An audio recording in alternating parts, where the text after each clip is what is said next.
Worship act कानून को लेकर सुनवाई हुई। मुस्लिम पक्ष की ओर से 18 याचिकाओं का उसमें जिक्र किया गया था, जो कि उसमें 9 याचिकाएं ज्ञानवापी के संबंधित थी और 9 याचिकाएं मथुरा ईदगाह को लेकर थी।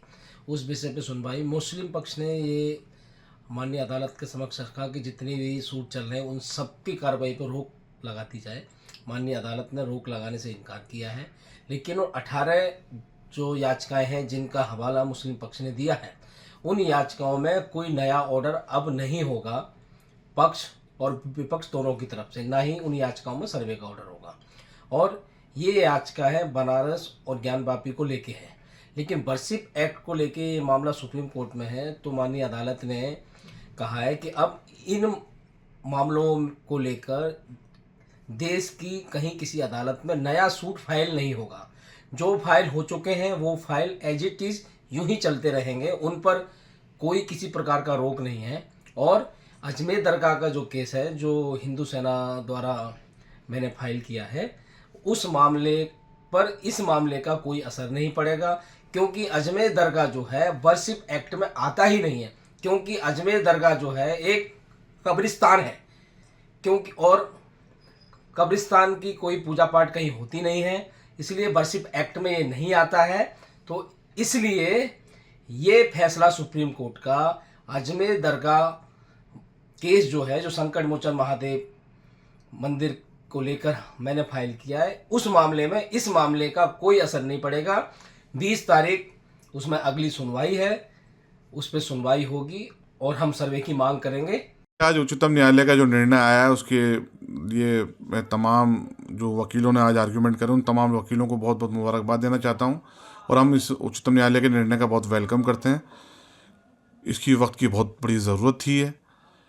इससे मेरे को पूरा यकीन है कि देश में एक अमन की जो नई शुरुआत उच्चतम न्यायालय के आदेश से शुरू हुई है, ये कायम और दायम रहेगी। इससे लोगों का विश्वास न्याय प्रक्रिया में और मजबूत होगा कि आज उच्चतम न्यायालय ने प्लेसेस ऑफ वर्शिप एक्ट के जो पिटिशंस फाइल की हुई थी उसको सुनवाई करते हुए एक आदेश पारित किया है कि प्लेसेस ऑफ वर्शिप एक्ट को बुनियाद बना के जो निचली अदालतों में दावे पेश किए जा रहे थे सिविल सूट, उसको इंटरटेन ना किया जाए, रजिस्टर्ड नहीं किया जाए नए दावों को, और जो पुराने दावे पेंडिंग चल रहे हैं उसमें किसी भी प्रकार से कोई इफेक्टिव आदेश या इंटरिम ऑर्डर पास ना किया जाए, और ना ही किसी प्रकार से कोई सर्वे का आदेश पास किया जाए, जैसा कि हमारे वकीलों ने सुप्रीम कोर्ट से आज हमें जानकारी दी है।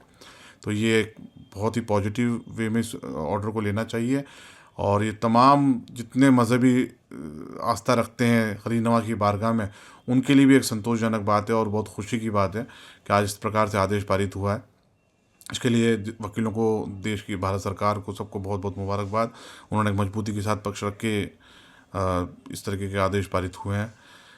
देखिए, न्यायिक प्रक्रिया, सबको कोर्ट में जाने का अधिकार है, लेकिन फिर मैं आपके चैनल के माध्यम से यही बोलूँगा कि ये गरीब नवाज की ज़िंदा करामात है। हमारा तो अकीदा था गरीब नवाज की बारगाह में कि अब तक तो मस्जिदों पे उंगली उठाई जाती है, गरीब नवाज की बारगाह में, अल्लाह के वली की बारगाह पे पहली बार उंगली उठाई गई है।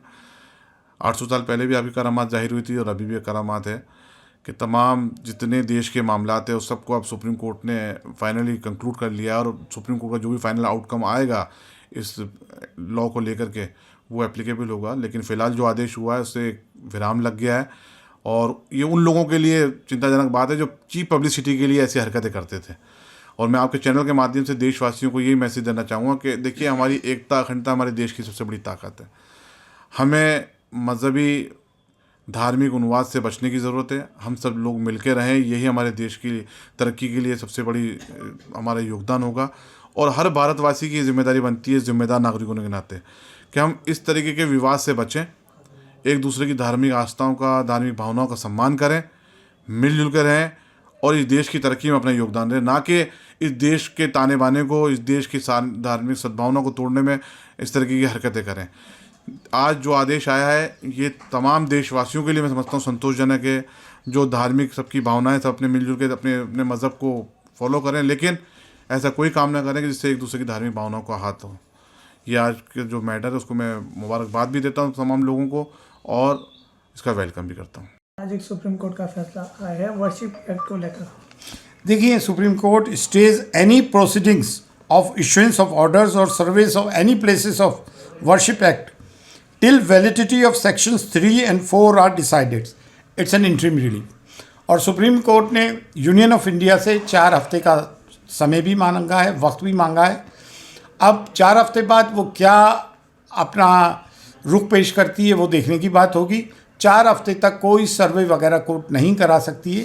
It's a welcome step of supreme court. लोगों का कोर्ट पे, जुडिशरी पे यकीन वापस से बहाल हुआ है। जो लोअर कोर्ट में जिस तरह के फैसले आ रहे थे एक ही दिन के अंदर, उससे लोगों का जुडिशरी पे से एतमाद ख़त्म होता जा रहा था। हम लोग कहते हैं कि will see you in the court, सबको कोर्ट पे ही भरोसा होता है, कानून पे भरोसा होता है, लेकिन ये भरोसा डगमगा गया था। फाइनली ये गरीब नवाज की दरगाह पर आया, जो आइडिया ऑफ इंडिया को प्रमोट करती है, प्लूरलिज्म को प्रमोट करती है, डाइवर्सिटी को प्रमोट करती है, मिली जुली सभ्यता, संस्कृति, तमद्दुन को प्रमोट करती है, कंपोजिट कल्चर को प्रमोट करती है। यहाँ पे जब आया तो पूरे देश में एक हलचल मच गई और उसी का आज ये नतीजा देखने को मिला कि सुप्रीम कोर्ट का एक वेलकम वर्डिक्ट सामने आया है। अगर आप ये वीडियो YouTube पर देख रहे हैं तो हमारे चैनल को सब्सक्राइब करें और बेल आइकन को दबाना ना भूलें। अगर आप Facebook पर ये वीडियो देख रहे हैं तो हमारे पेज को लाइक करें।